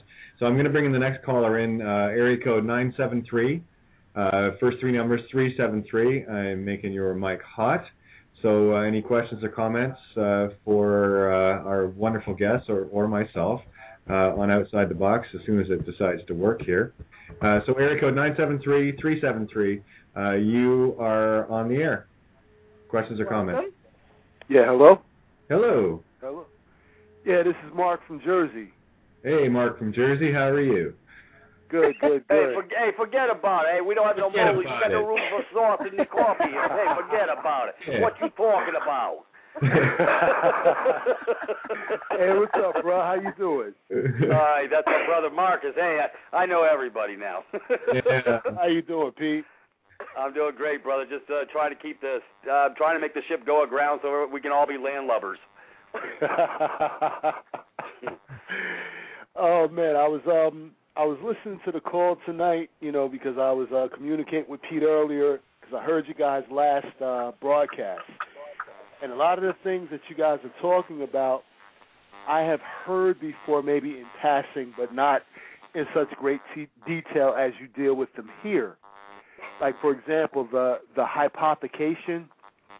I've heard people mention it, but I've never heard anybody really come with it the way that you have, where I guess you say that when you sign something, whatever document it may be, because we're all in commerce, you want to actually put a box around that because it actually keeps them from actually hypothecating that document again? Yes, it does. What you're doing is when you box something, I'll give an example that everyone is familiar with if they've ever got a passport. Anytime you fill out a passport application, there's a little box, and they make it very clear that you cannot write outside of the box, because what they're doing with that is they are making sure that they're not trespassing on international law, which is a high crime. So they want to make sure that they have your consent to bring you into the commercial jurisdiction, and they lift your signature off of that. When you get your passport, if you notice the copy of it, on the passport, there's no box there. And if you want to become the bearer of a passport, all you have to do, instead of being the person to be the bearer, it's a bearer bond that you're dealing with, birth bonds. you are the bearer of that bond. You can cash it and use it whenever you want, and it's worth what it is. But I don't want to get into this because what I want people to do is to get off the plantation. What we're trying to do is a rearguard action to tear down the system on our way out. If we'll crash and burn scenario. Analogy, right? So right. Well, Kate, that concept of high crime, I think, is what created the high tension in my case. Showing an international driver permit and then boxing my signature created a lot of tension at the post office. It created an international incident, is what it created, and that's what I'm trying to. You Air Force folks, man, you just can't keep the peace. I mean, come on, you should have been in the Navy, damn it. This is why I'm trying to get things into a very easy to understand for everyone, and the power that they wield. So what you need to do on your passport, if you want to be the bearer, is just put a box around the signature that they have copied as a result of UCC 3-419, making you an accommodating party to something that you have no idea. And what it does is it eliminates their ability to remonetize it. Now it goes from a negotiable instrument to a non-negotiable, which takes you out of commerce. That's the key. Box your signature, end the game, like that. Wow. So let me ask this then. So basically, if you're dealing with their court system, which of course is all commerce, no law there, just basically commerce and commerce maxims. So you're saying if you sign something with regard or with respect to having to deal with court, and you box your signature, then that does something else to the case. Oh yeah. Oh, big time. It terminates the paper, brother. They can't hypothecate it. It puts it in the box. It's a done deal. The worthless people. Something else that you need to, I'm sorry. something else that you need to keep in mind when you box something. So not only have you lifted it off the paper, it's not there anymore. It makes the paper worthless, but also they can't hypothecate it. Used Admiralty Blue, did you not? Okay. Well, you broke up, Kate. We lost the last of what you said. What? Can you repeat? Okay. Yes, can you repeat? Yeah, what color ink did you use on when you boxed the postal money order? Blue? Oh, I was using blue ink. Yeah, I had blue ink. Admiralty Blue. What Patrice did was she used exactly the right color in commerce. Okay, it's no idea, Patrice, what you've done. I'm trying to get you. I need everyone to get this. I've been talking about this for a couple of years now. What Patrice has done is she took it out of commerce with Commerce Inc. If you want to make a powerful document that is actually your words, you handwrite it and you draw a box around the entirety of the page, just on inside the edge of the page, in red ink. Red ink is blood, blue ink is Admiralty, and black is death. If you use black, that's why anytime you go in the bank, they don't have blue ink, they have black ink. They want dead people signed. Okay? Yeah, so, okay, I always carry my own blue pen. Yeah, I always carry blue Uniball liquid ink pen. Patrice, let Marcus get a snap in there for a second. I just got an epiphany here then. So what you're saying is that if you receive anything, let's say, for example, I'm in Jersey, and I can tell you this system really is the armpit of this whole nation, okay? Yep. Hands down, they got it. But the way that they do people here, incredible. I mean, just incredible what they get away with. But what you're telling me now, and I want to make sure that I'm clear on this, is that when they send you something, whoever it may be, if you take a red pen and you draw a box around the entire contents of that, what's on that paper, right along the edge, now you've lifted it off the paper, and now it really has no force and effect. Well, it's more a back and forth, and you have to think in terms of contracting. Now, if you received something that had a box on the page, which I have a living example nearby, if you receive an offer that has a box around it, generally it'll come in black. That is their offer, which is not even on the paper. All right, so when you do something in return, it's not doing to their paperwork. You leave it as is. It's what you put in your intent and how you box it. This is not about canceling something else, but you must counter it with an affidavit. And if you want it taken verbatim, all pieces, you wrap it in red ink. So even a conditional acceptance and an affidavit will be taken verbatim if you box it. If it's yours, yes. If it's somebody else's, that's theirs. But what you're doing is you're actually putting your living word to paper. It carries the weight. And Peter, if you want to share that little story. Hey, I got an Admiralty story. Hey, this is a Navy story I just got from a brother of mine not but 48 hours ago. Anyways, he was in the Navy and he was posted on ship, and he was a storekeeper, first class, petty officer. That's an E6, and they had a lot of sailorettes on the ship that didn't like to work. So what they would do, because he actually did his job and he expected them to do theirs, they created sexual harassment lie charges against him. He had about 18 charges. Well, he beat all the charges. That wasn't the issue because there was no proofs. It was just they were mad because he was actually making them work, and they needed to take some Midol, and their kitties hurt and all that stuff because they were whiners. They weren't. That's why women shouldn't be on a damn ship, folks. Anyways, sounds sexist, but yeah. Well, they do serve a useful purpose, and they can make some money. So, anyways, they can do out there on that ship. It's all good. Anyways, this is not what the story's about. The story is this: my brother had been so traumatized from the lies and the corruption of these girls' lies that he beat all the charges, went to court-martial.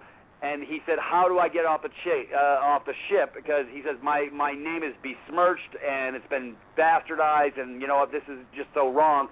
So the Master Chief was a buddy of his. A Master Chief is an E9 in the Navy, for those of you who don't know. That's God. He's a water walker. He can get you orders to Adak, Alaska, or Podunk in the Mojave Desert, you know. So you don't piss in the Master Chief's cornflakes. Anyways, this Master Chief was a buddy of his as an E9, and he was an E6, my buddy. Anyways, what's so funny, Patricia? Just keep going, Pete. Keep going. I'm the Energizer Rabbit, all right? You gotta let me get to the other side. Markings. Go ahead, keep going. Hey, Patrice, if you keep laughing, I'm gonna mute you because it's cutting out the signal. I'm sorry, but use your phone. I'm gonna send you a Quaalude from the 70s. Yeah, we love the laugh.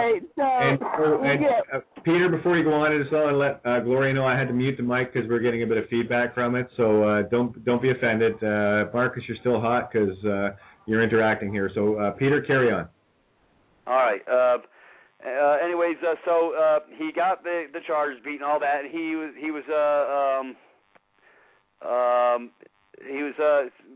just said, okay, I don't want to be on this ship no more. So this Master Chief, he was a buddy of his. He said he was telling the Master Chief, he said, how the hell do I get off this ship? I said, you know what, I don't want here anymore. My name is besmirched. I'm moving forward. I want out.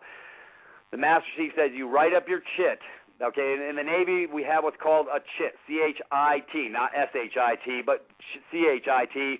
And it's a request document if you want leave or if you want to go to shore or 3-day 92 or a 72, some time off, or basically it's like a permission slip, folks. But it's an Admiralty document, and it goes through your chain of command goes to the captain. Well, this document that he filled out was for a request to be removed off the ship immediately.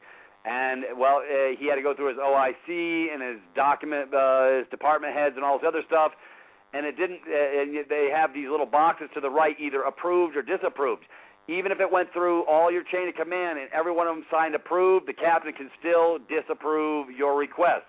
Well, when the Master Chief says if you put, he told him, he enlightened him on the issue of putting his information, the whole thing in a box. So a quarter-inch in around the line of the document, he did a full red box, and he requested to get off the ship immediately, and it went all the way up to the captain. Didn't matter that it didn't get approved through the middle ranks.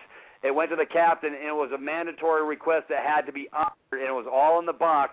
And the Master Chief said, if you tell anybody I told you this, I'll deny it refutably, because only the E9s know this stuff, folks.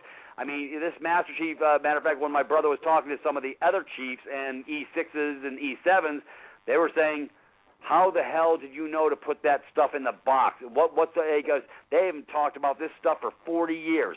Folks, here's a verifiable proof from a Navy brother in the Admiralty, and the chit went to the top. It got signed off and approved. He was off that ship in less than 14 days.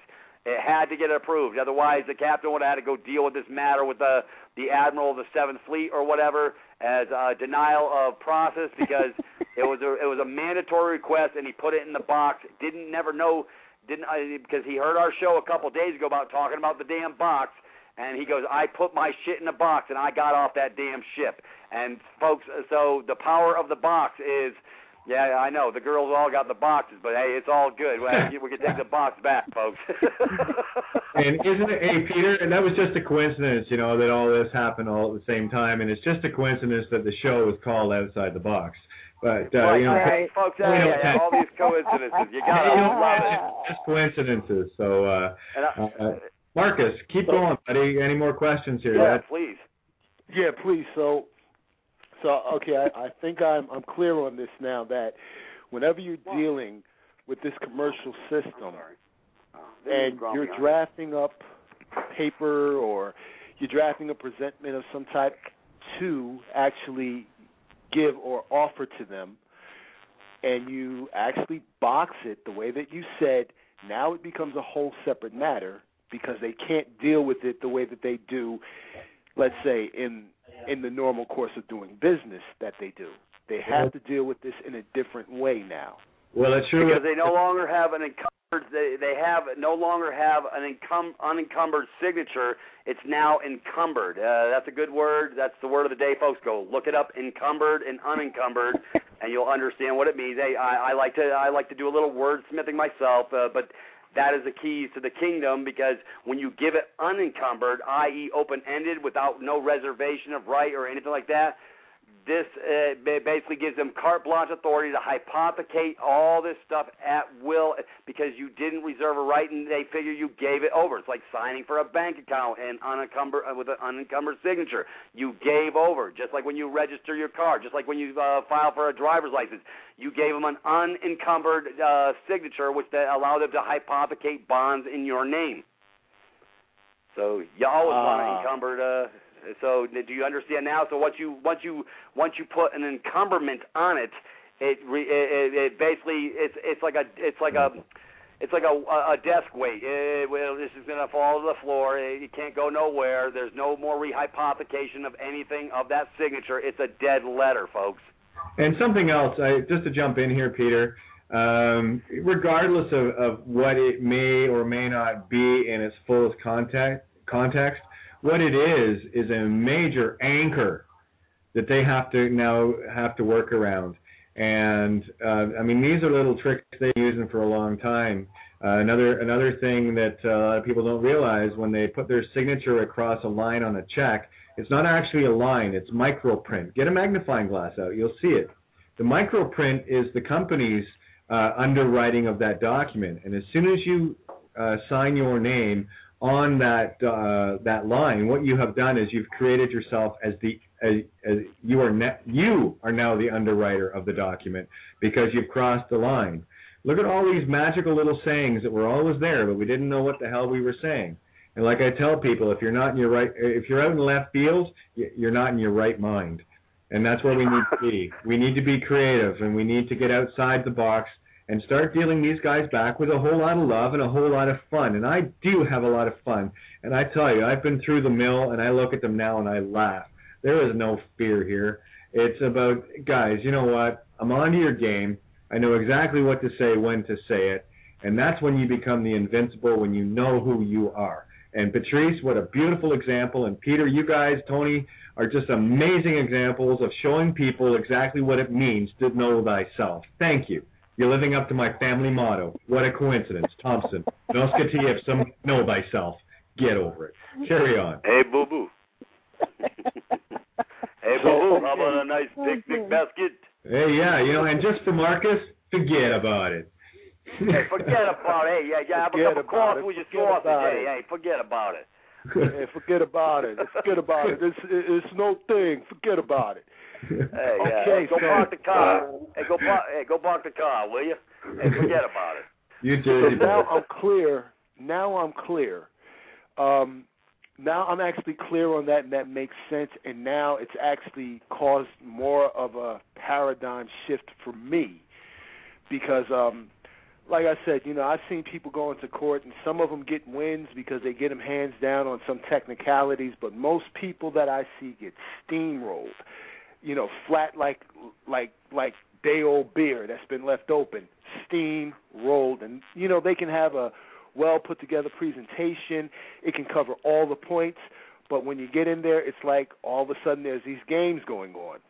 All of a sudden they don't have to follow rules, or they don't have to give you what it is that you say that you want. You say, hey, they've damaged me, they've injured me, or hey, they have gone on ahead and they have violated our contract. We have we don't have to honor that. We can go ahead and make a new one. Like, what are you doing? Or when you address the issue of, okay, like I heard you guys talking about the hazard bonds, but also I've heard people address the issue with regard to attorneys and their bar registration and their charter mandate, which is that they can only represent employees or federal or officers of the corporate United States and their agencies. That's it. Correct. That's all their charter allows for. However, can I give you a point of clarity on that issue, folks? Please. The minute you filed a 1040, you became one of their fiction franchisees as a corporate officer. You just didn't get the memo. Okay, You are an officer or the franchisee. Okay, guys, I've got the email that Michael sent around, and I do want to share this because this will bring even more clarity to those that are having any questions at this point to the power of truth. So here it is in a nutshell, all right? So you guys can hear me okay? Yep. Yeah. Okay, here we go. Okay, where are we? Oh, I had it, and here it is.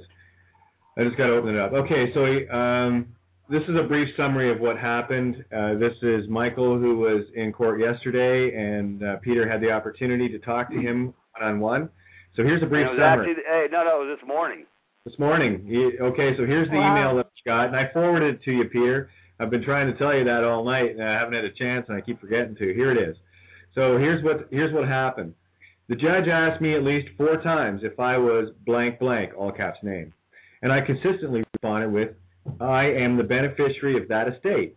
After my last response, the judge said, well, I don't know what the beneficiary is. Again, trickery, these guys. I said the beneficiary of the all caps name, Michael blank blank. I then said, if you need a name, I am called Michael, and you can call me Michael. The judge then asked if I had a birth certificate for Michael blank blank. I responded with, yes, I have one right here, and you may use it to discharge this court case. I'm here to settle the accounts. Hello, settle the accounts. Now, hello. Right, I need to finish this in sequence. People are going to be listening to this. Okay, I'm going to say it again. The judge then asked if I had a birth certificate for Michael blank blank. I responded, yes, I have one right here, and you may use it to discharge this court case. I am here to settle the accounts. I handed the judge the birth certificate, and she thoroughly examined it. The judge then told me, after mumbling back and forth with the prosecutor, that the prosecutor was going to nolle prosequi the case.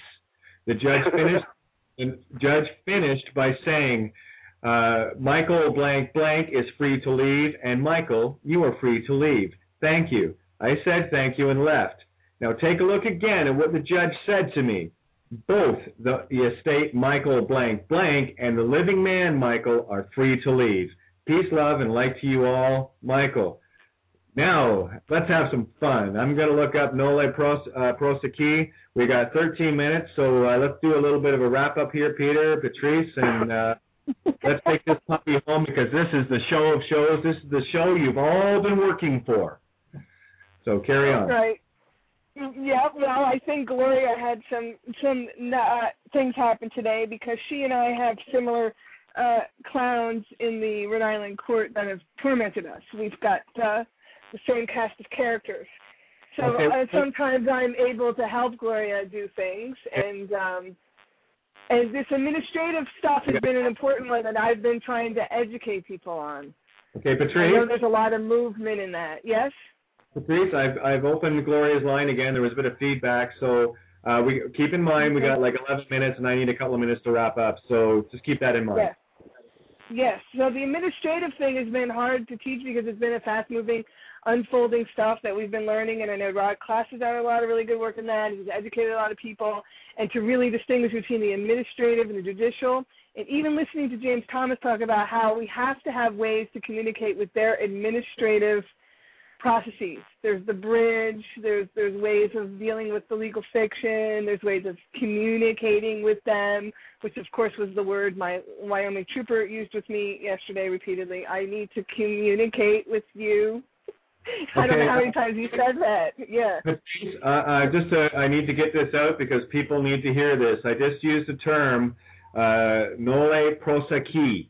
Okay, it's N-O-L-L-E is the first word. The second is prosequi, P-R-O-S-E-Q-U-I. And, of course, you know I look at words differently. This is an amazing pair of words, guys. What it is, it's a noun, and what the abbreviation is nolle pros, and which it is. This is the legal definition of nolle prosequi. A declaration that the plaintiff in a civil case or the prosecutor in a criminal case will drop prosecution of all or part of a suit or indictment. Damn. That is a slam dunk, Michael. Oh my God. Okay, so I don't care how many times you have to listen to this show to get empowered, but if this show does not empower you tonight, people, go back to sleep because I'm going to send you pillows. No, they took one of my Quaaludes. That's what happened. They got a hold of my Quaalude stash and they helped themselves. And by the way, Michael is. Hey, let's get this straight. Michael is in the Divine Province, folks. Yeah. Yeah, and you know something, guys? Pay attention. This is the show of shows. This is would have been my mom's 70th birthday. This is the third show today. Just a coincidence, okay? The number 7 from 70, okay? Numerology.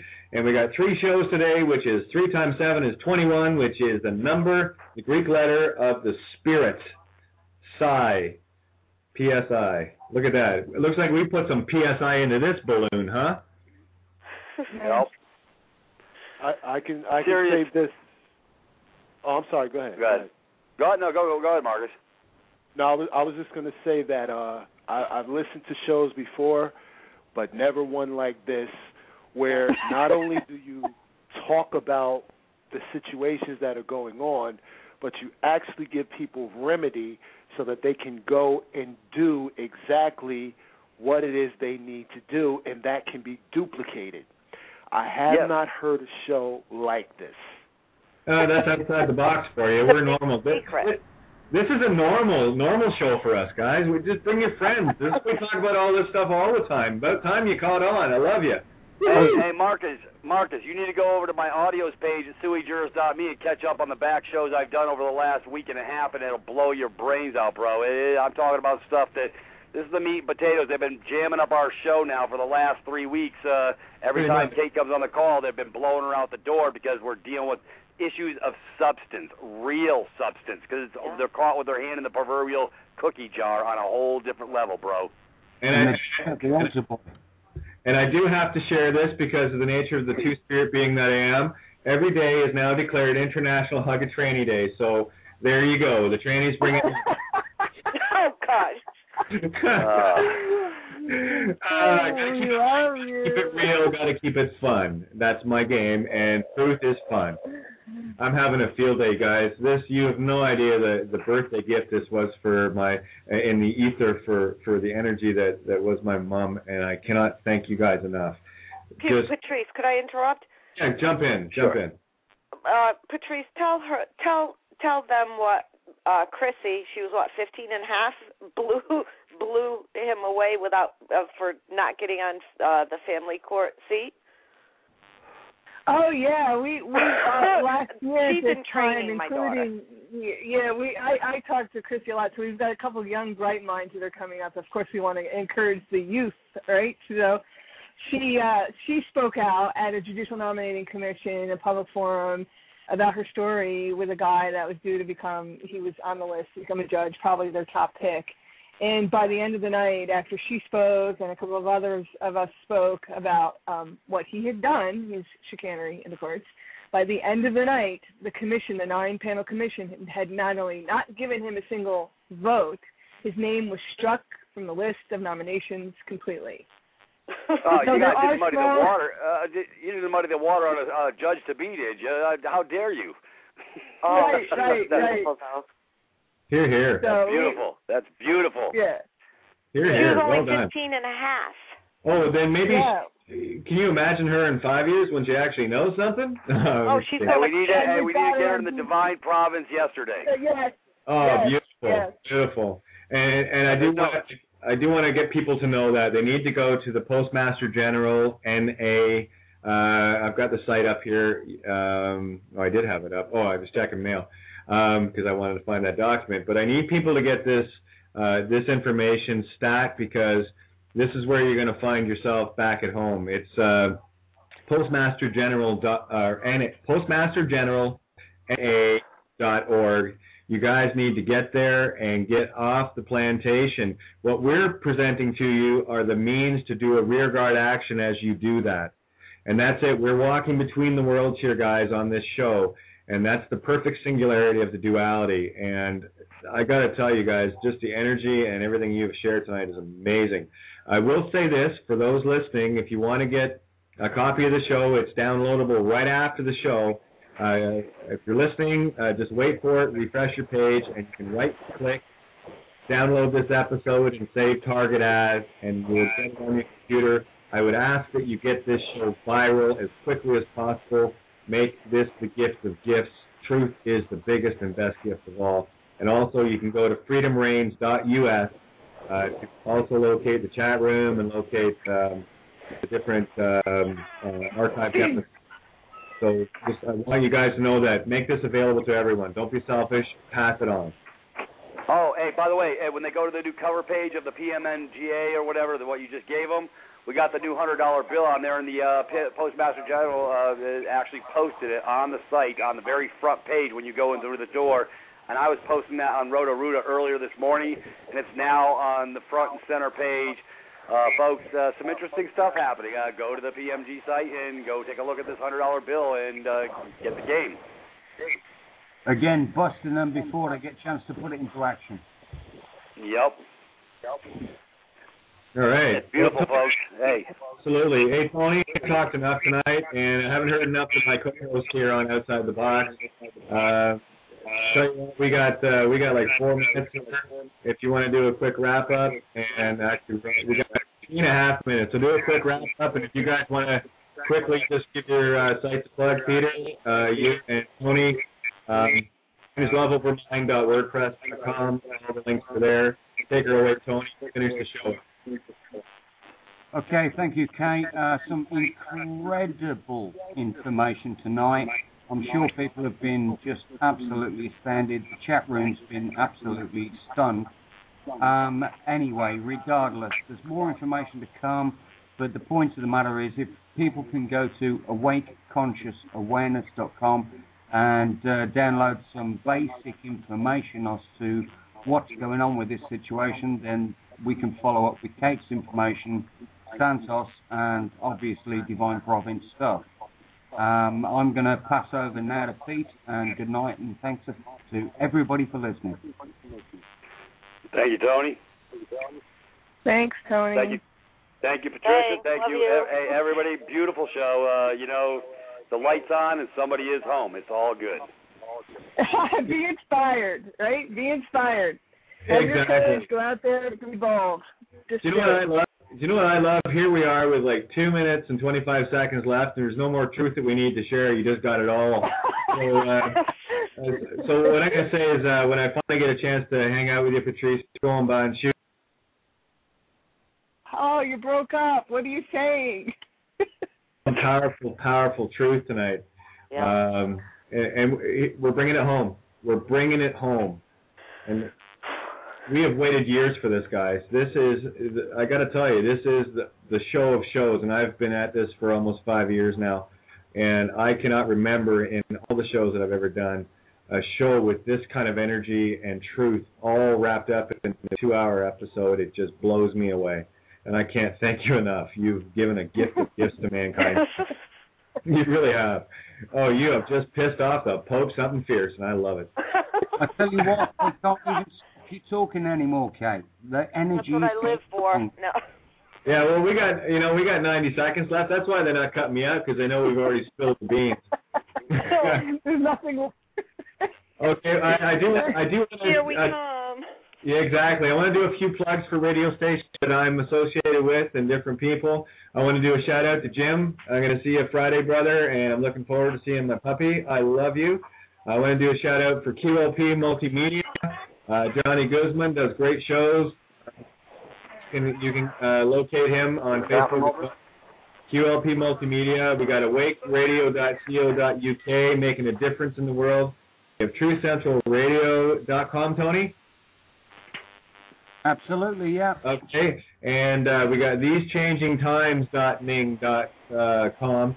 That's times with a Z or a Z, depending on where you're from.